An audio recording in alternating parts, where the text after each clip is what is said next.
तळा शहरातील आंबेडी आदिवासी वाडी येथे पाण्याची भीषण टंचाई निर्माण झाली असून आंबेडी ग्रामस्थांना टँकरद्वारे पाणी पुरवठा करण्यात येत असल्याचे चित्र पाहायला मिळत आहे। आंबेडी येथील ग्रामस्थांना येथे असलेल्या बोरिंगच्या माध्यमातून पाणी पुरवठा केला जातो, मात्र येथील पंपामध्ये बिघाड झाल्यामुळे नगरपंचायतीला कळवले असता त्यांनी हा महावितरण विभागाचा काम असल्याचं सांगितले, तर महावितरण विभागानं हा नगरपंचायत कर्मचाऱ्यांचा काम असल्याचं सांगितले।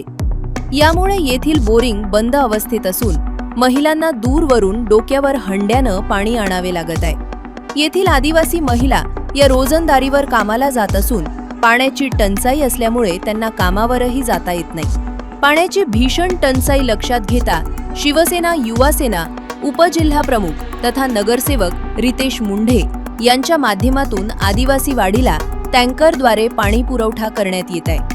तसेच नगरपंचायत प्रशासनानं ही पाण्याची समस्या लवकरात लवकर मार्गी लावावी अशी मागणी ही नगरसेवक रितेश मुंढे यांच्या माध्यमातून करण्यात आली आहे।